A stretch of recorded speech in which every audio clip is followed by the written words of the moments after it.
Starting a nonprofit organization, there's a number of preliminary steps and considerations that you should make before you go, about the steps I'm going to talk about later. A preliminary review of kind of the landscape as to what's out there already. As Dower mentioned, there's, many nonprofit organizations already established here in the district and elsewhere around the country. Oftentimes, we'll get calls or we'll get inquiries right after, for instance, a natural disaster or some other kind of terrible event where it might inspire folks to consider forming a nonprofit charitable organization. And I'll often say right at the outset, let's think a little bit first about what's already out there and what your potential resources are, because it's a bit of work involved with getting one set up and maintaining a nonprofit organization. And very often there's a lot of energy at the outset to get one going, and later on the volunteer resources or the financial resources kind of dwindle, and you're left with an organization that you've got to dissolve and get rid of, when there are often other organizations that are out there that are already doing this where you could perhaps engage in a partnership with. So look first for what you want to do. What are the missions and what's your mission? What are the goals of the organization? After you do that, take a look and see what else is out there. Maybe there is that opportunity to partner with someone else or join with an organization that could use your energy and support. And then look honestly and think in a long-term way as to what the resources may be now and in the future to forming that organization. That's good kind of preliminary analysis to go through. Obviously, more formal pro formas and those sorts of things in terms of your financials is very much advisable. But from a big picture standpoint, those are the steps that you should take before even kind of going into the establishment of a nonprofit organization. Let's say we've decided, yes, we've got an opportunity here. We do want to start a new nonprofit organization. What are some of the legal steps, and what are the first steps we have to take? The first step is usually the creation of what's called articles of incorporation. This is the document that you file with the state and here the District of Columbia. It's effectively a contract between your new organization and the District of Columbia. And that contract says we want to benefit from corporate protection here in the district. And corporate protection means no liability to individuals or limited liability to individuals for contracts or other sorts of actions that an organization may take. In exchange for that benefit that you get as an organization, you're obligated to follow the rules, basically the law of the District of Columbia when it comes to nonprofit corporations. So what are the basics that you need to put into these articles of incorporation? Well, the law requires obviously a name.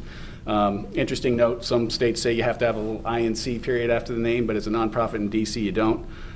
You should list your purposes, whether or not you're going to have members. There's some legal reasons that you may consider actually having members, even if you're a typical nonprofit charitable organization as opposed to a membership-based advocacy group or association or something like that. Who are your initial directors? You have to identify at least 3 initial directors to get started. You have to list your registered office and who the registered agent will be in DC. And this last bullet point, it's not required by the District of Columbia, but if you want to get 501c3 tax-exempt recognition from IRS, you need certain magic language in there that says that the purposes of the organization will always be consistent with 501c3, and that the assets upon dissolution will be distributed either to another 501c3 or other qualified organization that IRS will recognize as consistent with their requirements. Your assets have to be dedicated to 501c3 purposes, tax-exempt purposes, in order to get 501c3 recognition at the outset. A lot of things go into the bylaws. We've got forms. Everyone's got some forms to base it on. But the main takeaway is there. You want to be somewhat detailed in the bylaws. Again, you don't want to paint yourself too much in a corner with those. But to cover those aspects of operations that the organization needs to make sure it addresses. Once the bylaws are drafted, you're going to have your initial board meeting. You're going to have the organizational meeting of those 3 members. And you should have some organizational resolutions to get it started. Recognizes that the articles of incorporation have been filed and recognizes that those are the articles of incorporation for the organization. It would approve the bylaws. You want your board to look at the bylaws and members of the board to discuss it and make sure that they're comfortable with all those provisions. You establish or adopt whatever form resolutions of the bank that you're going to use for your bank account. You name the corporate officers. DC requires a president, a secretary, and a treasurer. President is kind of an anachronism in terms of the language. Most organizations these days think president and you think chief staff officer, but really the term president, when it's described in the District of Columbia Nonprofit Corporation Act, is referring to a chairman type position, which is more a chief elected officer. Doesn't matter if you call that person chairman. The statute makes clear that you can use different nomenclature if you want. President has to be different from the secretary and treasurer, but the secretary and treasurer could be the same person, and that often is the case. And you can have other officers. Those are just the required officers under the district act. So after that, next step is filing tax forms. If you want to be recognized as tax exempt, particularly under 501c3, you've got to get that form 1023 submitted. It's a rather large and intrusive form. In addition to that application, if you're forming here in DC, you should file an application for exemption from DC franchise tax as well. And that's the form 164. That exemption applies as of the date of your filing, so you don't want to let that linger for too long. Here, if you are going to be operating here in DC, I'm sure you're going to want to raise funds as a 501c3 charitable organization. You've got to register under the charitable solicitation statute as well. But all of these steps that are listed are required in order to get that license. It's part of the business license regime that DC has.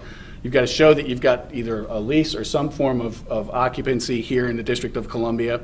A good standing form, that's basically saying that you've got your annual reports up to date. If you're a new organization, that shouldn't be hard to get.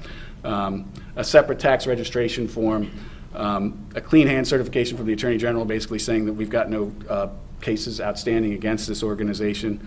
Then you do the business license application. You've got to show copies of your documents, the articles, bylaws, etc. The uniform registration statement is the application that a number of states will recognize for charitable solicitation. So as you're forming this, what are some of your other legal considerations? Are you going to be operating in other states? You can be fundraising. If you're going to solicit charitable funds, virtually every state now requires some form of registration. Trademark registration. I mean, once you've selected your name and it clears with DC and you register, well, that's great. DC doesn't have another corporation listed with that name, but from a national perspective and from a trademark law perspective, real protection only comes with making sure that A, you clear under the trademark registry and you actually register there. Obviously, URL, that's often the first thing that an organization will look for when it's forming is the internet address I want free, but you should do that and reserve it. If you're a tax-exempt organization that's going to engage in lobbying activities, any number of nonprofits can and do that. Even if it's a 501c3, you can. You may have some lobbying registration obligations, either at the federal or state level. Are you going to have any affiliated entities? Do you want to form them now? Insurance coverage is very important. It's important to get with a broker sooner rather than later when you're forming an organization to make sure you've got your directors and officers coverage and basic liability covered, even if you're not engaging in much activity. It's a necessity. As we're going on and operating as a nonprofit organization, these are some of the basics in terms of, what is this animal I've created legally? How does it work? Who has the authority? Who has the power here? I kind of rank this in terms of highest power down to least power in terms of the authority that you have to obey as a nonprofit organization. District of Columbia nonprofit corporation law, both the statute and the common law, is kind of the highest in the hierarchy for what we do. Then it's the articles of incorporation. The bylaws are under the articles. They have to agree with the articles. And then the board can establish policies and procedures that don't necessarily have to be in the bylaws. I referenced conflict of interest policy. There's any number of policies that can be approved just by the board. They can be in effect. They can apply to the organization even though they're not in the bylaws. And then things that we lawyers like to avoid, unwritten common practices also over time. Similarly, we have kind of a hierarchy in terms of how we run as an organization. The board of directors runs the show. The statute makes clear that the entity, the three-member board, or however members it expands as it should, that's the entity that's ultimately responsible for the operation of the organization. And to the extent there is any individual liability, it rests with members of the directors, members of the board. Often boards of directors, particularly larger ones, will form an executive committee, which is perfectly acceptable under the District of Columbia law, and you're allowed to have that executive committee essentially be a subset of the board and act with the power of the board in between board meetings. You have other committees of the board which would act with limited power based on whatever their focus is and based on what the bylaws say their power is. A nominating committee is a good example, a finance committee. The members of the organization have certain prescribed rights in the statute as well and may have more under the bylaws. And there's other committees that may not be committees of the board. And then finally, staff, which is often depressing for those who work for nonprofit organizations.